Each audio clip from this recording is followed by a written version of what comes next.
अब विकास जी तमाम वादे जरूर किए थे, ऐसा इन लोगों का कहना है कि कहे थे कि सब चीजें ऑटोमेटिक हो गई, यानी आप दुनिया में कहीं भी रहें हर चीजें आप इंटरनेट के द्वारा चला सकते हैं, यानी गेट भी खोल सकते हैं। आजकल जैसे चीजें चल रही हैं, घर कहीं भी बैठे रहें, घर का हर काम वहीं से कर सकते हैं। दर्शन जनता दरबार में भी गए, वहाँ भी एप्लीकेशन वगैरह दी गई है, डीएम साहब के यहाँ भी दी गई है। बाकी जितने तमाम जो प्रतिनिधि हैं यहाँ के सांसद विधायक, उन लोगों को भी दिया गया ज्ञापन, लेकिन कोई किसी तरह की सुनवाई नहीं हो रही। अब सुनवाई क्यों नहीं हो रही, तो ये तो जान ही सकते हैं, क्योंकि मामला इतना हाईफाई है कि कोई भी इस मामले में नहीं पड़ना चाहता, क्योंकि हर मंत्री नेता उनके हर कार्यक्रम में छोटे से बड़े जाता है अपनी हाजिरी लगाने। अब उन्हीं के खिलाफ अगर कोई शिकायत मिलती है तो जाहिर सी बात है ऐसी निराशा ही हाथ लगी। नमस्कार, गोरखपुर लाइव देख रहे हैं आप, आपके साथ मैं नीतीश गुप्ता। पाम पैराडाइज में मौजूद हैं, विवाद चल रहा है, ये शायद आपको भी पता होगा, नहीं पता है तो जान लीजिए। फिलहाल यहाँ पे जितने खरीदने वाले थे, यानी फ्लैट जिन्होंने खरीदा, अब उनकी फिलहाल रजिस्ट्री नहीं मिल पा रही है। वादे तमाम किए गए यहाँ पे जितने लोगों ने बेचा। जगदीश आनंद जी का नाम आ रहा है, अतुल सर्राफ जी हैं और विकास केजरीवाल जी। फिलहाल इन्होंने वादे बड़े बड़े किए, ये भी जब अखबारों में और एफएम पे जब बड़े बड़े इन्होंने एडवर्टीजमेंट सुने, बड़े बड़े एडवर्टीजमेंट देखे, तो यहाँ पे भी इन्होंने एक सपनों का घर लेने का सोचा और यही कारण है। अभी फिलहाल देखिए, ये जितने फ्लैट्स आपको दिख रहे होंगे, ये सब पाम पैराडाइज के हैं। अलग अलग प्लान बताए गए थे पाम पैराडाइज के द्वारा कि तमाम सुविधाएं मिलेंगी, तमाम एमिनिटीज दी जाएगी जो ऐसे की सोसाइटीज में दी जाती है हाई राइज। लेकिन सभी वादे इन लोगों के द्वारा जो किए गए थे सब खोखले निकले। फिलहाल जो सबसे बेसिक चीज थी रजिस्ट्री ही ये लोग अपने खरीदारों को आज तक नहीं दे पाए। ये लोग जो फिलहाल रजिस्ट्री के लिए अभी भी परेशान है, कुछ लोग हम उनसे बातचीत करेंगे। ये पहले कुछ चीजों को देख लीजिए। हर चीज यहाँ पे आधी अधूरी चीजें हैं। जो आप कभी सोसाइटीज में जाएंगे, हाई सोसाइटीज में, तो वहां पे सबसे पहले पार्क के एमिनिटीज में पार्क आते हैं कि आपको पार्क की सुविधाएं दी जाएंगी जहां पे आपके बच्चे खेल सकें। फिलहाल ये पार्क है, आप देखिए उजड़ा पार्क नजर आ रहा होगा। ये अलग अलग बैडमिंटन और क्रिकेट ग्राउंड अलग अलग से बनाए गए हैं, वो भी ऐसे ही पड़े हुए हैं। सामने जो आपको दिखाई दे रहा होगा 3 तल्ले का, वो क्लब है। ये बताया गया था कि आपको यहाँ पे क्लब हाउस की भी सुविधाएं दी जाएंगी और इसी के लिए इन कई लोगों से यहाँ पे क्लब मेंबरशिप भी ले गए थे, जिसकी कीमत थी 5 लाख रुपए। और भी आपको तमाम चीजें दिख रही होगी। आरोप तो ये भी है कि ये खुला जो जगह आपको पीछे दिख रहा है, शाम के तरफ, शाम के समय यहाँ पे का जमावड़ा लगा रहता है, यानी आप सोसाइटी में भी सेफ नहीं है। सेफ्टी नाम की कोई भी चीज पाम पैराडाइज में नहीं है, ऐसा भी आरोप है यहाँ के जो रहने वाले हैं उनसे। तमाम लोग हैं, कुछ बातचीत करेंगे। और भी जो वादे किए गए थे यहाँ पे तमाम लोगों के द्वारा, क्या इन लोगों को वो बेसिक चीजें दी गई या नहीं? क्या नाम है भाई साहब आपका? जी विनय नाम है मेरा, विनय शुक्ला। विनय जी जी इसी पाम पैराडाइज में रहते हैं? जी पाम पैराडाइज में रहते हैं और मेरा फ्लैट है, पोजीशन मिल चुका है लेकिन रजिस्ट्री नहीं हो पा रही है, जिसके लिए काफी लंबे समय से संघर्ष कर रहे हैं। तो पोजीशन मिल चुका है, हालांकि मालिक तो हैं आप, लेकिन अभी थप्पा लगा नहीं भैया, पोजीशन मिल चुका है, मालिक भी नहीं है। जब तक रजिस्ट्री ना हो जाए तब तक मालिक कहाँ हुए। अगर हम लोग एक तरफ बैंक से लोन लिए हैं, बैंक से हम लोग को बार बार लेटर आ रहा है कि साहब रजिस्ट्री पेपर जमा कीजिए बैंक में, किस्त भी बैंक का दे रहे हैं, रजिस्ट्री पेपर नहीं जमा कर पा रहे हैं। तो और जब तक रजिस्ट्री ना हो डिफॉल्टर भी घोषित हो रहे हैं। भैया सिविल हमारा अलग खराब हो रहा है। कहाँ से ले लिए इसमें आप फ्लैट? अब भैया उसमें एफएम पर ये कंटिन्यू आ रहा था कि पूर्वांचल की सबसे अच्छी सोसाइटी है, आप कहीं भी रहें वहां से रिमोट से जो है अपने घर में एसी चालू कर दें, अपने घर में जो है पंखा चालू कर दें, लाइट चालू कर दें, हर घर को अच्छा वेंटिलेशन है, हर चीजें हैं।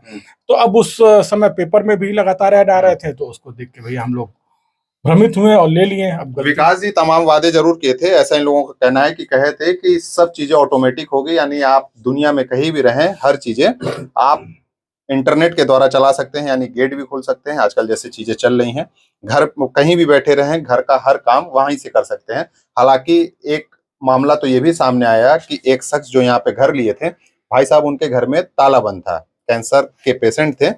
और जब वो जगदीश आनंद के पास जाते हैं, जगदीश आनंद भी यहाँ पे पार्टनर हैं, 3 लोगों के बीच का विवाद है जिसकी वजह से ये लोग फिलहाल पीड़ित हैं।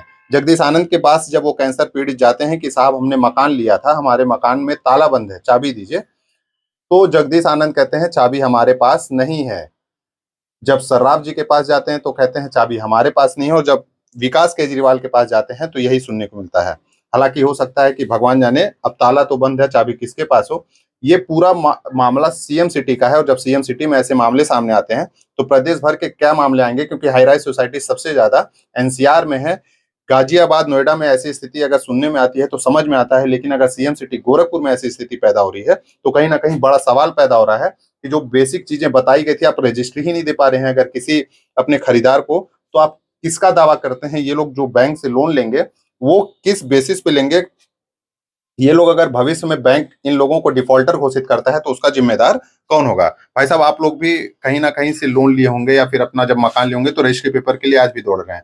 आप लोगों ने किसी से बातचीत की कि भैया हमने लिया है मकान, रजिस्ट्री कब मिलेगी हमारी? सभी जगह के बाबा महाराज जी के दर्शन जनता दरबार में भी गए, वहाँ भी एप्लीकेशन वगैरह दी गई है, डीएम साहब के यहाँ भी दी गई है।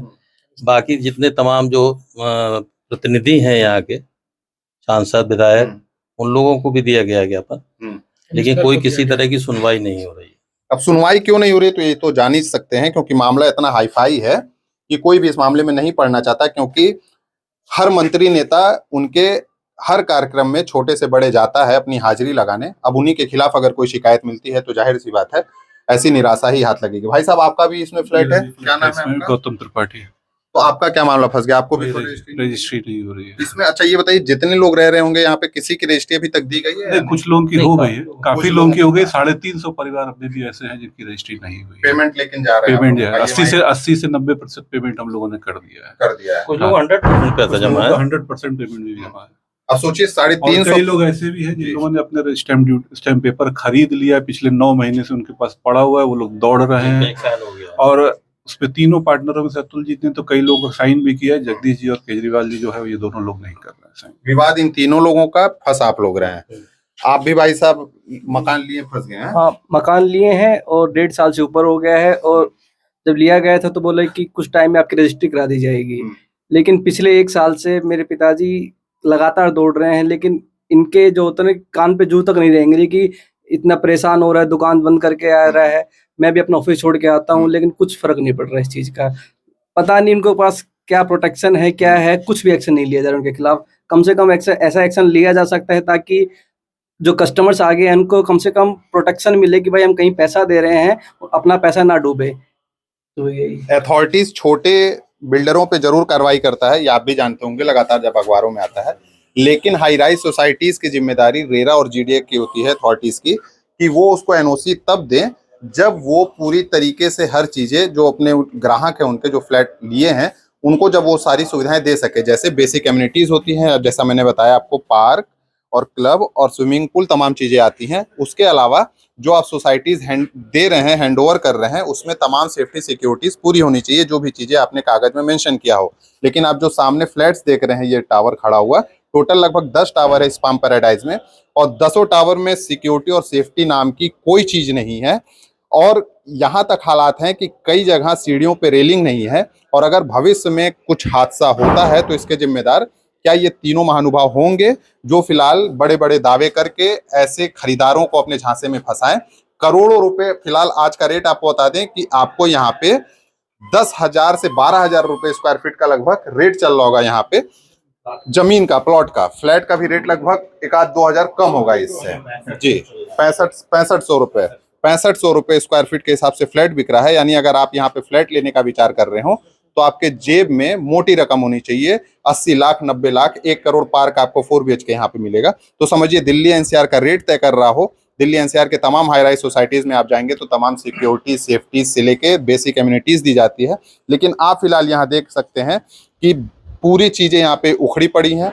क्लब हाउस है जिसको यहाँ पे 5 लाख रुपए हर एक मेंबर से लिया गया है, और लगभग 100 लोग के करीब ये 5 लाख रुपए इस चीज के लिए दे रखे हैं कि क्लब मेंबरशिप उनको मिला। जब यहाँ पे लोग रहेंगे तो क्लब में जाएंगे, अपनी चीजों को थोड़ा एंजॉय करेंगे, लेकिन फिलहाल वो ऐसा ही पड़ा हुआ है। 500 लोग क्लब मेंबरशिप लिए हैं। अब सोचिए, पैसा लिया गया है लेकिन कहीं स्मार्टनेस दिखाई नहीं दे रहा है। स्मार्ट सिटी का पैसा लिया गया है, बेसिक आवश्यकताएं नहीं है तो स्मार्ट सिटी की बात ही छोड़ दीजिए। सेफ्टी सिक्योरिटी का, सेफ्टी सिक्योरिटी कुछ नहीं है।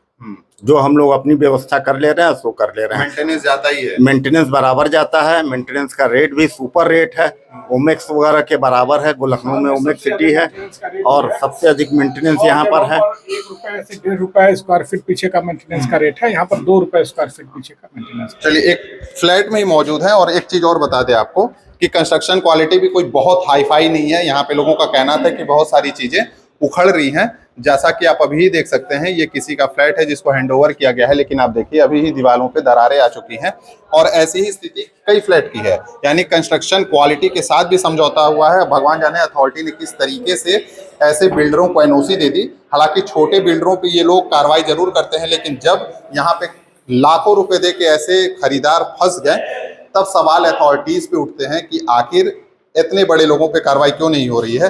क्या ये लोग सत्ता से भी मिले हैं या फिर सत्ता का इन लोगों को पूरे तरीके से संरक्षण प्राप्त है, इसीलिए उन लोगों पे कार्रवाई नहीं हो पा रही है। सवाल फिर इन तीनों लोगों पे, अतुल सर्राफ, जगदीश आनंद, विकास केजरीवाल, ये तीनों लोगों ने मिलकर कई लोगों को ठगा और कई मतलब आप समझिए करोड़ों रुपए का लेन देन इन चीजों में हुआ है। यानी सीधे साधे मतलब सीधे तरीके से गोलमाल किया गया है। लोगों को सपने दिखाए गए बड़े बड़े, लेकिन ऐसे ही लोगों को एट रैंडम घर दे दिया गया।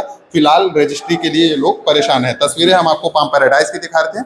बाकी अन्य खबरों के लिए बने रहिए हमारे साथ, देखते रहिए गौरव लाइव। धन्यवाद।